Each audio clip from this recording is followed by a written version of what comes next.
Bismillahirrahmanirrahim. Today we are going to start the next video lecture number 8, and this is your class teacher Ishba Iqbal.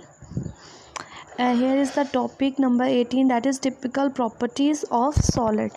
चूँकि हमने last day हमने solid से start कर लिया था, तो उसकी कुछ टिपिकल प्रॉपर्टीज़ हैं जो हम यहाँ पे देखेंगे पेज नंबर 89 और 90 पे. ठीक है, आप लोग ओपन करें अपनी book. Here is the very first typical property, that is the melting point. Melting point है इसमें. देखिए मेल्टिंग पॉइंट क्या होता है, आपने लिक्विड्स में भी चूँकि मेल्टिंग पॉइंट पहले पढ़ लिया है और गैसेस में भी पढ़ लिया है, इसलिए अब हम लोग सॉलिड्स में पढ़ेंगे. The solid particles possesses only vibrational kinetic energy. आपको पता है कि solid particles vibrational kinetic energy ही रखते हैं, चूँकि उनके दरमियान उनमें मोशन जो है वो हमने लास्ट ही पढ़ा था कि मोशन वाइब्रेशनल ही होती है, क्योंकि स्पेसेस नहीं होती, वो मूव ही नहीं कर सकते, तो मोशन ही नहीं किसी टाइप की होगी. लेकिन जो मोशन होती है वो वाइब्रेशनल होती है, और काइनेटिक एनर्जी जो होगी वो भी वाइब्रेशनल काइनेटिक एनर्जी होगी. When solids are heated, their vibrational energy increases and particles vibrate at their mean position with a higher speed. अच्छा, जब सॉलिड्स को वो कह रहे हैं हीट करेंगे, इस पैराग्राफ को आपने गौर से सुनना है. जब सॉलिड्स को हीट करेंगे उनकी वाइब्रेशनल एनर्जी ज़्यादा हो जाएंगी और पार्टिकल्स वाइब्रेट करेंगे अपनी मीन पोजीशन से. जब हम किसी चीज़ को हीट करते हैं, ठीक है, अब वो बता रहे हैं कि सॉलिड को ही आप हीट करें और उनकी चूँकि वाइब्रेशनल एनर्जीज़ उनमें होती हैं, उनकी वाइब्रेशनल एनर्जीज़ इंक्रीज़ हो जाएंगी, पार्टिकल्स वाइब्रेट करेंगे और अपनी जो पोजीशन है ना, उनकी एग्जैक्ट पोजीशन, चूँकि एनर्जीज़ बहुत ज़्यादा उनकी हाई हो गई हैं, दैट्स वाई वो अपनी मीन पोजीशन से मूव कर जाएंगे विद अ हायर स्पीड.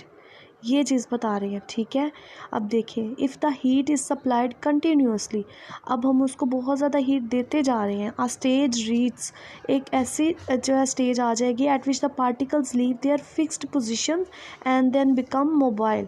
तो लिक्विड की वो सॉलिड की वो वाली स्टेट आ जाएगी जब हम उसको हीट देते जा रहे हैं, तो एक वो स्टेज आ जाएगी कि जब उसके जो उसके मॉलिक्यूल्स के दरमियान वाइब्रेशनल मोशन होती थी, तो वो वाइब्रेशनल मोशन से हट के वो अपनी मीन पोजीशन से चूँकि हट जाते हैं, तो वो मोबाइल हो जाएंगे, यानी कि वो फिक्स्ड नहीं रहेंगे, अपनी पोजीशन से हट जाएंगे.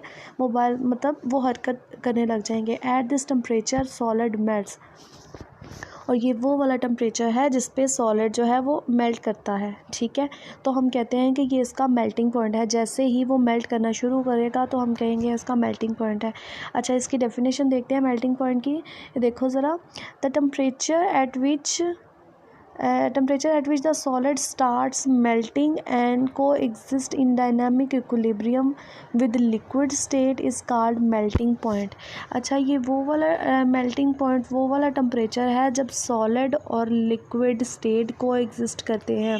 ठीक है, चूँकि टेम्परेचर बढ़ा रहे हैं, अब हम लोग फॉर एग्ज़ाम्पल, आप एग्ज़ाम्पल देखें, एक कंसिडर करें कि एक हमारे पास एक आइस क्यूब है. ठीक है, हमने उसको जो है ना वो पैन में डाला है और हम उसको हीट करना शुरू कर दिया, हमने नीचे बर्नर ऑन कर दिया. ठीक है, अब वो जो है वो मेल्ट होना शुरू हो रहा है. अब हमारे पास एक स्टेज, मतलब जब पहली वो दफ़ा वो मेल्ट होना शुरू होगा, हमारे पास एक स्टेज आएगी कि हमारे पास एट अ टाइम लिक्विड भी होगा, सॉलिड भी होगा, यानी कि दोनों स्टेट को एग्जिस्ट कर रही हैं. अभी हमने फ़ौरन से आइस क्यूब जब फ्रीज़र से निकाला और उसको रखा पैन के अंदर, तो जब पहली दफ़ा वो लिक्विड में चेंज होना शुरू होगा तो हम कहेंगे ये उसका मेल्टिंग पॉइंट है. ठीक है, जब लिक्विड और जो है सॉलिड स्टेट दोनों को एग्जिस्ट कर रही है डायनामिक इक्विलिब्रियम के ऊपर with liquid state is called melting point. ये इसका आपने पूरी जो है ये वाली इसकी ये डेफिनेशन यहाँ तक करनी है. ठीक है, उसके बाद है the ionic and covalent solids make network structure to form macromolecules. Ionic और कोवलेंट सॉलिड्स, ठीक है, ये दोनों सॉलिड्स की टाइप है. उन्होंने कहा है कि आयोनिक सॉलिड और कोवलेंट सॉलिड वो मैक्रोमॉलिक्यूल्स, मैक्रो मीन्स बड़ा और मॉलिक्यूल्स जुड़ के जो है वो मॉलिक्यूल्स बनाते हैं, तो उन्होंने कहा वो बहुत बड़ा नेटवर्क बनाते हैं. So all such solids have very high melting point. तो चूँकि उनके दरमियान फोर्सेस ज़्यादा होती हैं, उनका नेटवर्क बहुत ज़्यादा होता है, तो वो उन्होंने कहा कि उनको तो उनका मेल्टिंग पॉइंट बहुत ज़्यादा है.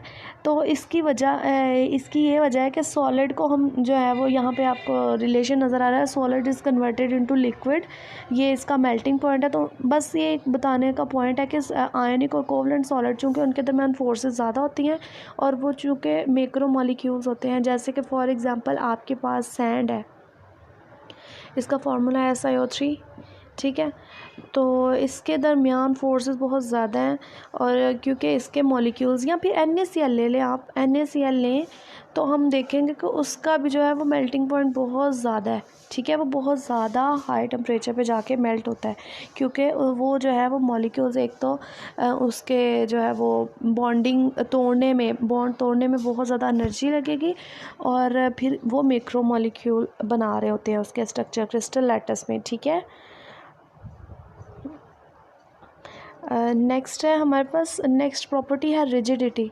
रिजिडिटी क्या है? सख्ती किसी चीज़ की, ठीक है। उर्दू मीनिंग मतलब किसी चीज़ का सख्त होना। The particles of solids are not mobile, they have fixed position, therefore solids are rigid in their structure।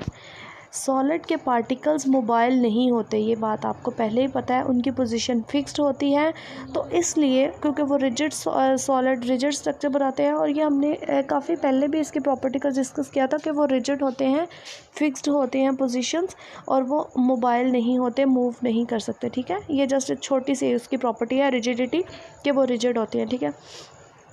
अच्छा, डेंसिटी, लास्ट टाइम भी हमने टॉपिक पढ़ा था डेंसिटी, वो हमने लिक्विड की डेंसिटी पढ़ी थी। आज हम लोग सॉलिड की डेंसिटी पढ़ते हैं। ये देखते हैं इसमें क्या है। Solids are denser than liquids and gases because solid particles are closely packed and do not have empty spaces between their particles। ये वही बात बार बार कर रहे हैं कि सॉलिड्स की डेंसिटी सबसे ज़्यादा हाई होगी, और डेंसिटी के हाई होने का मतलब क्या है कि मैस जितना ज़्यादा बड़ा होगा, D = m/v, जितना ज़्यादा मैस जो है वो हैवी होगा, और वॉल्यूम जो है वो जितना ज़्यादा कम होगा, तो वॉल्यूम कम होगा तो डेंसिटी ज़्यादा होगी ऑब्वियसली।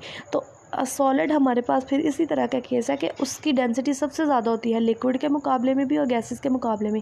चूँकि गैसेस का वॉल्यूम भी बहुत कम होता है, और उसके मुकाबले में हम आगे बढ़ें तो लिक्विड्स का वॉल्यूम भी जो है वो थोड़ा सा मतलब कम होता है, लेकिन गैसेस से चूँकि ज़्यादा होता है, सॉलिड से कम होता है।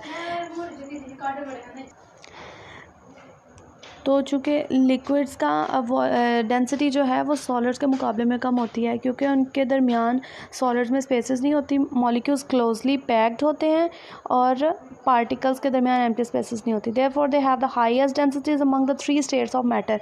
तो मैटर के तीनों स्टेट्स में सॉलिड की डेंसिटी सबसे ज़्यादा है। इसकी एग्जांपल देख लेते हैं। डेंसिटी ऑफ एल्यूमिनियम इज़ 2.70 ग्राम पर सेंटीमीटर क्यूब, जबकि आयरन की है 7.86 ग्राम पर सेंटीमीटर क्यूब, एंड गोल्ड की है 19.3 ग्राम पर सेंटीमीटर क्यूब। अच्छा, ये बता रहे हैं, ये नंबरिंग के हवाले से, पीरियोडिक टेबल में नंबरिंग के हवाले से जितना ज़्यादा मैस होगा किसी एलिमेंट का, उतनी ज़्यादा उसकी डेंसिटी होगी। एल्यूमिनियम का एटॉमिक नंबर 13 है, ठीक है। उसकी डेंसिटी जो है वो कम है एज़ कम्पेयर टू आयरन, ठीक है। आयरन का पीरियोडिक टेबल में नंबर है 26, जबकि गोल्ड उसका 79, ठीक है। तो आप इसको देखेंगे तो आपको पता चलेगा गोल्ड की, चूँकि मैस जिसका ज़्यादा है ना, आप ये चीज़ देखें, मैस जिसका ज़्यादा होगा उसकी डेंसिटी ज़्यादा होगी, क्योंकि mass having the direct relation with density. Okay, thank you so much. अगर किसी को कोई भी प्रॉब्लम हो तो वो जो है वो ग्रुप में डिस्कस कर सकता है, या प्राइवेटली मैसेज कर सकता है। कोई भी प्रॉब्लम हो, किसी भी टाइप की कोई भी क्वेश्चन हो तो आप लोग पूछ सकते हैं। I am always available. Okay, thank you so much. अल्लाह हाफिज़। आज का लेक्चर यही है, और यही वाला आपने पूरा लर्न करना है, ठीक है। अल्लाह हाफिज़।